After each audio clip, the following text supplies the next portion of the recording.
After 8 years, my boyfriend and I have lost intimacy. He sleeps on the couch and rarely shows affection. I secretly dated someone else during a rough patch, but now he's promising to improve. Should I give it another chance or move on for good? TLDR. My boyfriend and I are not intimate and have not been for years. We have numerous problems. Is this situation fixable? I have been with my current boyfriend for 8 years. A somewhat relevant detail is that we met at work, and I initially did not want to date a coworker, but one thing led to another, and now here we are, 8 years later. Honestly, the first 2 years of our relationship were fantastic, but after that period, he stopped sleeping with me, starting with some nights on the couch and eventually sleeping there every single night.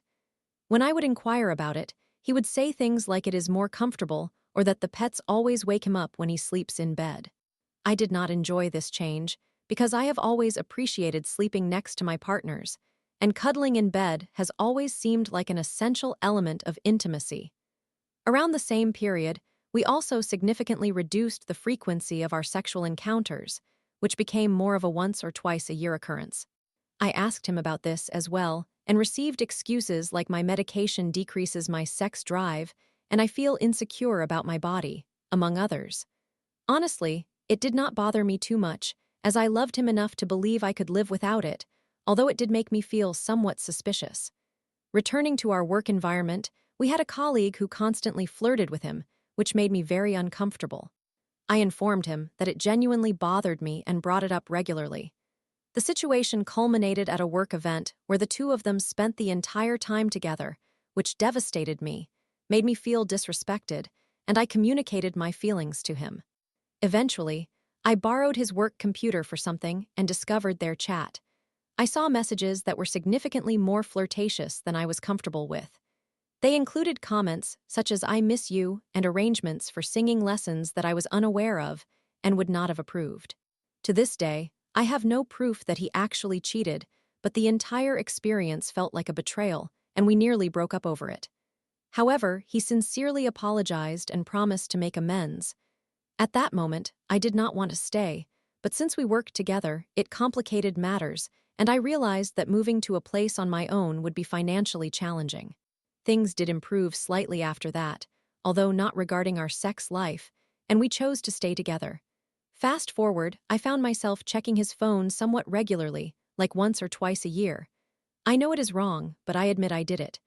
I began discovering odd and slightly uncomfortable searches and found that he was using OnlyFans and looking up some of our coworkers. So, all those excuses regarding his sex drive began to feel more personal to me, knowing that the interest existed, just not directed at me. I never confronted him about what I found, as it did not specifically cross a line for me, spending time or being intimate with a real person. However, it did hurt my self-esteem, and honestly, spending money on OnlyFans accounts felt almost like cheating. Another unsettling detail during this phase is that I discovered a fake Instagram account of his, where he had messaged an OnlyFans girl, claiming to be a female photographer interested in taking her photos. Approximately 5 years into our relationship, he was offered the opportunity to move across the country, and I made the decision to join him, even though I had established a life in the city we had previously lived in together. I decided to move not just for him, but also because I wanted to embrace a new experience. Unfortunately, I quickly became depressed in the new city, and my condition worsened. He continued to sleep on the couch in our new place, and was far too busy to provide much support while I experienced one of the most severe depressive episodes of my life. For instance, during a week when he was staying on the other side of town for an event, I realized this sounds suspicious, but it was legitimate. There was a night when I was having a depressive episode, and when I called him to see if he could come home to be with me, he claimed he could not and could not act as my babysitter. Another example is that I sometimes asked him for help getting out of the house, as my depression made it extremely challenging to venture outside, but staying indoors constantly exacerbated my condition. He said he would help, but he never did and repeated the babysitter line. That year was one of the loneliest of my life. Another detail is that his new job was so demanding that he started taking medication for attention deficit hyperactivity disorder to assist with concentration, which made him behave almost like a robot. He works from home mostly, so I know he was not out and about, but even though he was physically present, he was not emotionally available and showed little interest in doing activities with me, such as going to events or taking walks. The only thing he ever wanted to do with me was sit on the couch and watch television, or occasionally dine out at restaurants together. Meanwhile, he had increased the security on his phone, making it impossible for me to access it, and I eventually gave up trying. While living there one day, he went grocery shopping, leaving his computer on. I seized the opportunity to look through some things and discovered he had been viewing explicit photos of one of our former coworkers. I suspect she became an OnlyFans girl. The pictures were from her personal website. I also discovered he had a fake TikTok account that he was using to watch explicit videos and was occasionally messaging girls with comments like "you are so attractive." Gross. By this time, we had completely stopped being intimate. We argued about the TikTok account and the explicit photos, nearly broke up again, and then he apologized while crying, and we reconciled. Once more, I reluctantly forgave him since it was not literal cheating with a real person, and the thought of living alone was overwhelming. I also did not desire any roommates. We moved to a different location, and conditions improved slightly, largely because there were more activities available that kept me occupied. However, his job continued to consume his time, and he lacked interest in engaging in activities with me. Again, the medication for ADHD affected this aspect. Once more, we did not have a physical relationship. He was sleeping separately, and I was not particularly pleased with our situation, even though I felt comfortable enough. I was starting to adjust to living life as an independent person, or perhaps just a very lonely one. Finally, during the 7th year of our relationship, he went on a trip with friends for a month. I was invited but chose not to go. While he was away, I met someone by chance with whom I had a great deal in common and quickly developed strong feelings. Initially, I tried to prevent things from moving forward, but then I reflected on all the times I had felt betrayed in my relationship and thought, forget it. I recognize that this is terrible, and I do feel guilty. However, this new guy made me feel loved and valued in a way I had not experienced in years. Yet, I was bound to a 1-year lease with my current partner and felt trapped. I had nowhere else to go, could not move in with the new guy, and could not afford 2 rents. Thus, I continued seeing the other guy secretly for about 6 months into our 1-year lease, until I finally mustered the courage to tell my partner that I needed to break up and that there was someone else. I also indicated that I knew we would have to continue living together for 6 more months, and that I would try to be away from home as much as possible. Well, he did not handle it well, I did not expect him to, and ceased communication with me for about a week. However, he eventually resumed communicating with me, begging me to reconcile. This led to daily conversations, arguments, and accusations of where I was going and whether I was seeing him. He claimed I would never do this to him and insisted I was the cruelest person alive. Simultaneously, he expressed realizations about his past actions, acknowledging that he had not appreciated me and had taken me for granted, attributing everything, the separate sleeping arrangements, lack of intimacy, and lack of energy to do anything besides watch television, to his alcoholism. He vowed to improve and to stop drinking. I consistently said no for an entire month, but ultimately, I realized I could not endure the stress of living with someone who was breaking me down daily. I was constantly crying and felt overwhelmed. I then told him I would end things with the other guy and give our relationship another chance. Now, here I am, attempting to give it another shot, and things have improved slightly. He has indeed quit drinking, I have verified this, and he has made attempts to start sleeping in the same bed again, but he typically only stays there for 1 to 2 hours. We have not resumed having sex. In fact, I am not entirely ready for this yet, although I have not informed him, and he has not pressured me. One issue that arose as we were breaking up was that he was neglecting household chores, and he pledged to do more. He has started to contribute marginally more than before, but I am still taking on the bulk of the responsibilities. For instance, he assured me that he would take full responsibility for doing the laundry, which was something we used to argue about constantly, but he has not completed a single load of laundry since making that promise. It has been 1.5 months. There are many more details I would like to share, but I guess my question is simply what you would do if you were in my position. Would you consider giving him a chance, observing the slight improvements, or would you choose to move on? I am genuinely struggling with what to do because, yes, I still love him, and there is significant history between us. Perhaps we could even have a nice future together. Another challenging factor is that I still work at the place where we met, and everyone at work knows and loves him. We have numerous mutual friends from work, so I am aware that if I end things, people will view me differently. At the same time, I cannot stop thinking about the other guy. Additionally, I cannot afford to live on my own in the city where we currently reside, meaning I would need to relocate to a different city, most likely the one where we lived before moving, which adds to my stress regarding the cross-country move. Ugh. I am also somewhat afraid of being alone, and this fear has intensified now that I am in my 30s. Therefore, I seek some genuine advice. What would you do? Story 2. I feel dead inside despite having a good life. How do I find that spark of life again? Hello, I am a 21-year-old female seeking advice. For the past few years, I have felt extremely apathetic. I feel dead inside, as some people describe it. I no longer find joy, excitement, or hope in anything, and I am uncertain why. In recent years, during our family's annual beach vacation, I have experienced no excitement, which was typical for me when I was younger. The last time I truly felt happiness was at age 12. I also have very little physical energy and low stamina. I recently visited the doctor to address these issues, and all the blood work and tests returned normal. It is challenging to articulate, but I do not feel sad. I merely feel like a zombie, going through the motions.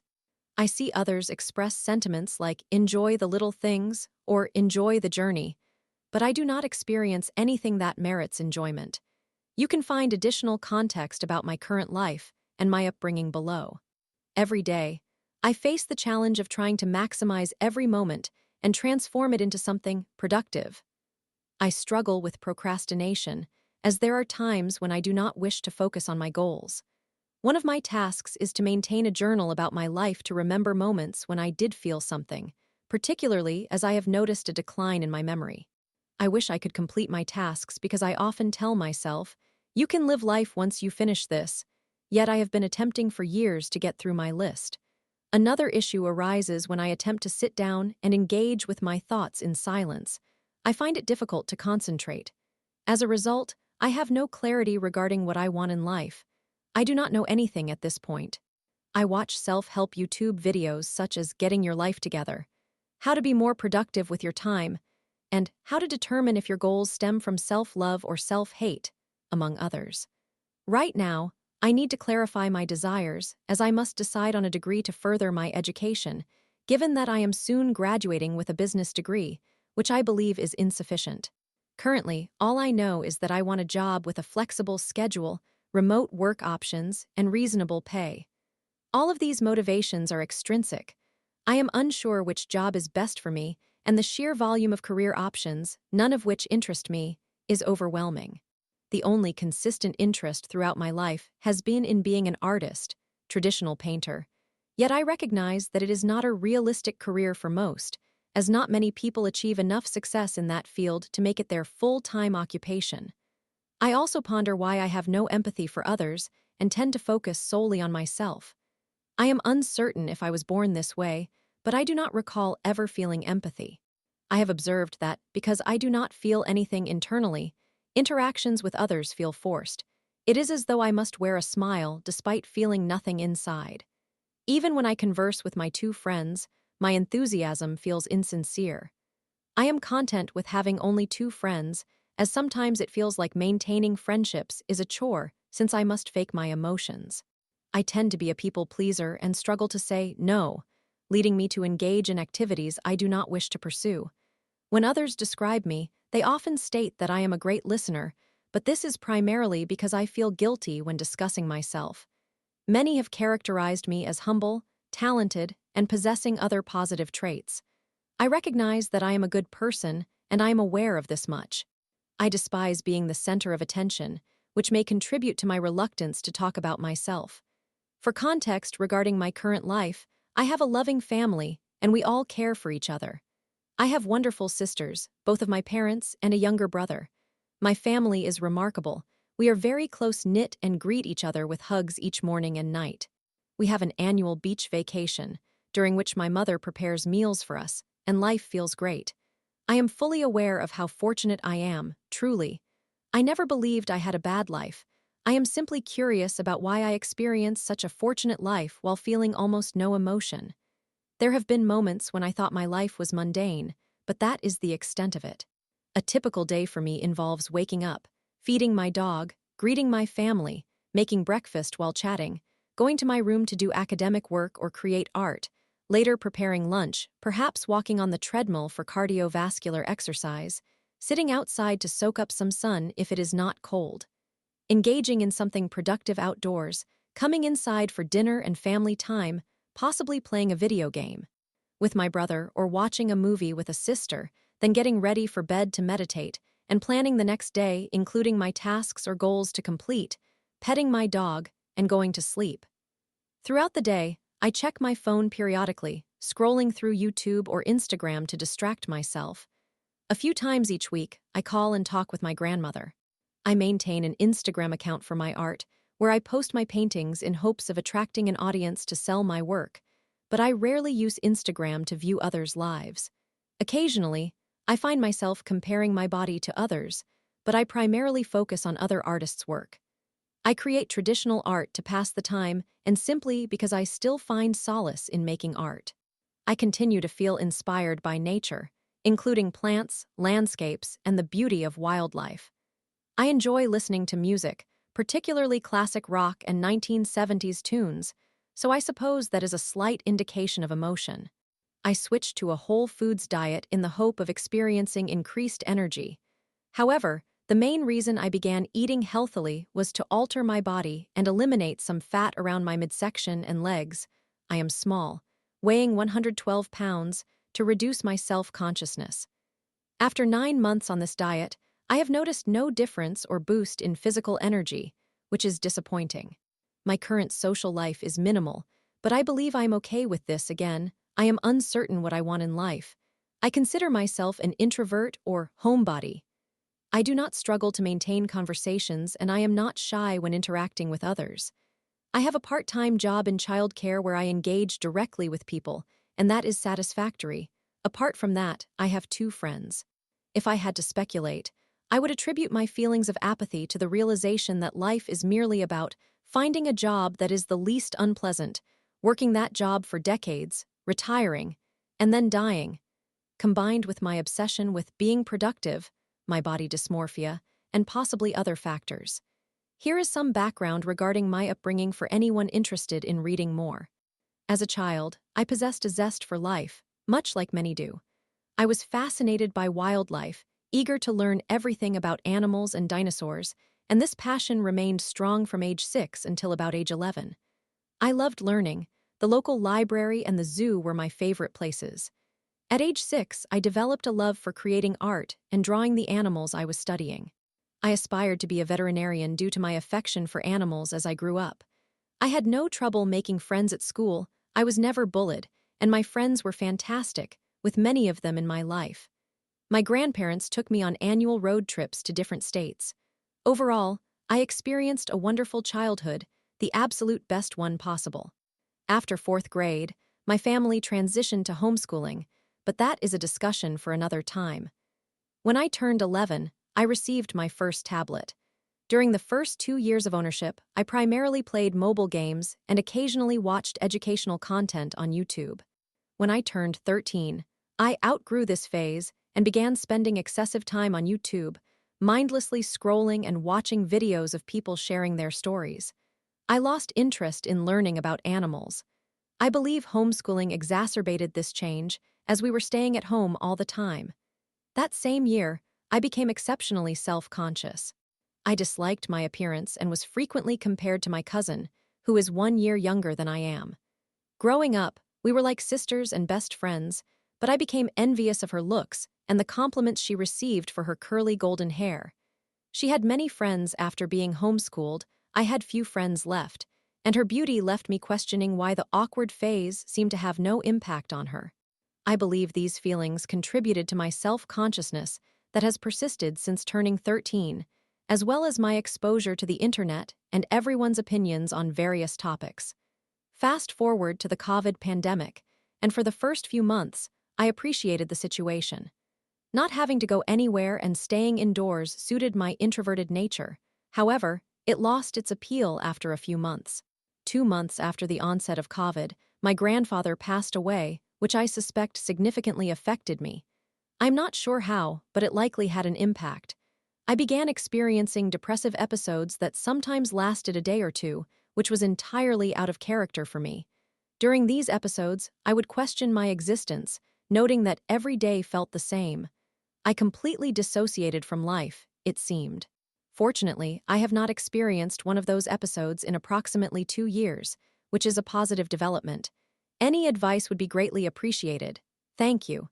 In summary, I have a great life and used to have a passion for living from birth until age 12.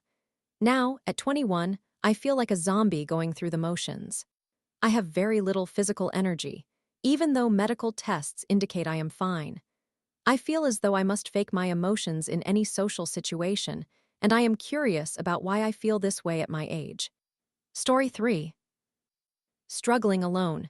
After years of my brother's mental illness and my mom's sacrifice, I took him facing the brink as she battles stage 4 cancer. How do you cope when you're left to pick up the pieces? I am writing this at 1 a.m. from a hospital room, and I am overwhelmed by so many emotions that I do not even know how to express them. I feel sad, angry, frustrated, and hopeless.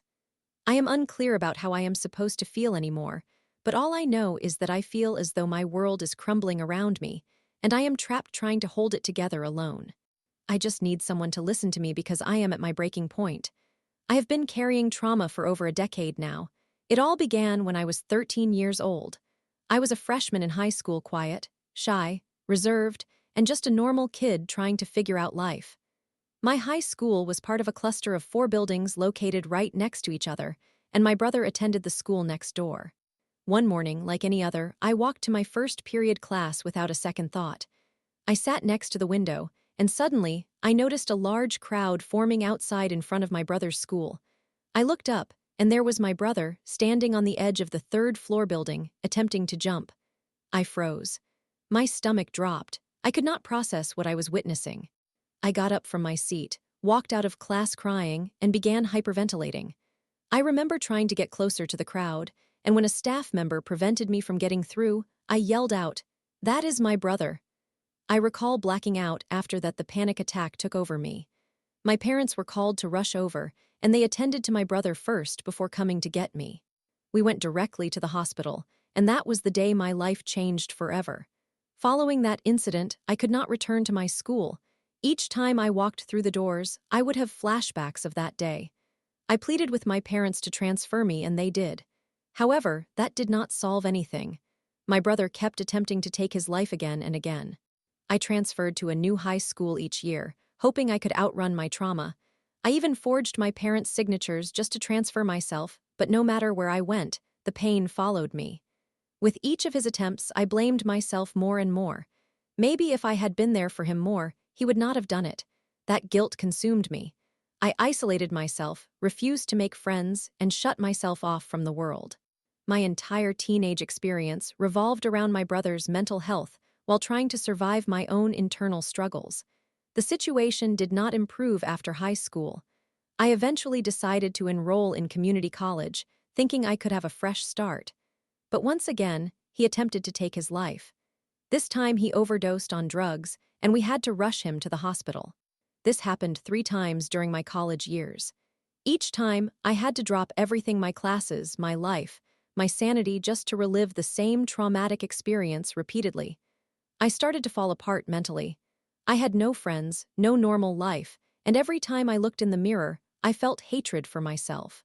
I finally sought therapy when I was 22, and my therapist told me what I already knew deep down. I had been psychologically abused my entire life. I had been carrying so much trauma, guilt, and blame for something that was never my fault. But how do you unlearn something like that? How do you stop blaming yourself when you have witnessed your brother almost die over and over again? Then the situation worsened. My brother became heavily involved in drugs and alcohol. He overdosed again. I remember walking into his room and finding him unconscious with a bottle of pills, his skin turning blue. I cannot even count how many times we have had to call emergency services. The hospital has become our second home. The trauma just never ends. A few months ago, he swallowed an entire bottle of his medication, and we found him just in time. His skin was turning blue, and cyanosis was setting in. Another call to emergency services, another night in the psychiatric ward, and guess what? He still does not care. After that incident, the doctors finally placed him on psychiatric injections, hoping to stabilize him, but it has not worked. He continues to drink alcohol, uses drugs, and shows no remorse for the chaos he has created in our family. And now comes the part that is breaking me the most.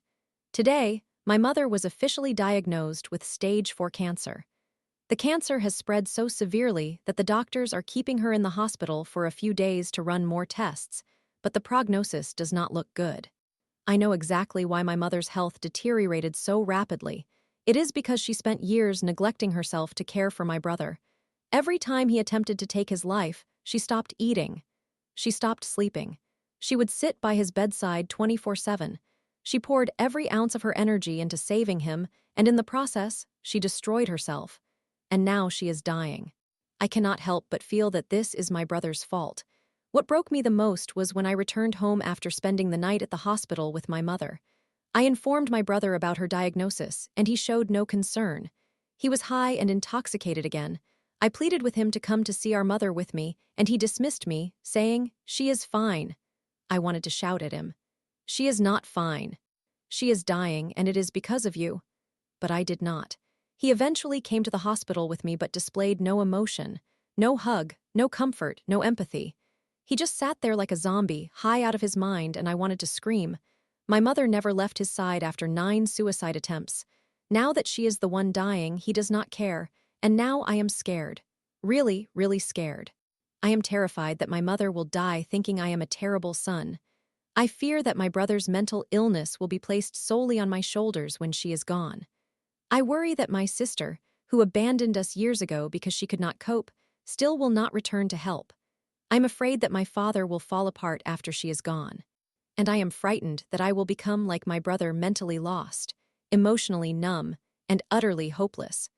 I have not been able to create a life of my own. I am 25 years old now, and I still feel like I am trapped in that 13-year-old version of myself, frozen in time from the first moment I witnessed my brother's attempt. I haven't been able to build friendships, pursue dreams, or have typical life experiences because every year I am reliving the same traumatic cycle. Now my worst fear is becoming a reality. I am about to lose my mother, the one person who held us all together. I see my psychiatrist later today, and honestly, I do not even know what to say. Should I request stronger medication? Will it numb me just enough to survive this? Will it turn me into my brother? I do not want to become like him. I am terrified of what my life will look like once my mother is gone, and I am left alone with my brother's mental illness. My sister wants nothing to do with him. My father is crumbling, and I am scared that I will be drawn into the same darkness that my brother inhabits. I keep asking myself, why can't my mother catch a break? She devoted her entire life to caring for my brother, and now she is paying the price with her life. And here I am, 25 years old, unable to create a life of my own because I have spent my entire existence extinguishing the fires my brother started. Now, I am about to be left alone with all of it. I do not believe I am strong enough for that. I am genuinely scared that I will not make it through this. I am witnessing my mother's life slip away. I am seeing my father break down. I am watching my sister keep her distance. And I am observing my brother continue to destroy himself while exhibiting no remorse for what he has done to this family.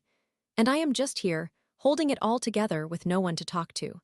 I feel like I am on the verge of losing my mind. I feel like I am about to completely break down. I have no friends, no outlet, just my psychiatrist, my medication, and my panic attacks. The saddest part? 2 weeks ago, my parents were packing up our house and making retirement plans to finally enjoy life after years of hardship. Now that dream is shattered. My mother is dying, my father is falling apart, and my brother could not care less. I am left picking up all the pieces. I do not know what I hope to achieve by posting this. I just know that I am not okay. If you made it this far, thank you. I just needed someone to listen to me because I feel like no one in my real life sees me anymore. I am just the sibling of the mentally ill brother, the one who is expected to stay strong, the one who has no life, the one who will be left alone and terrified.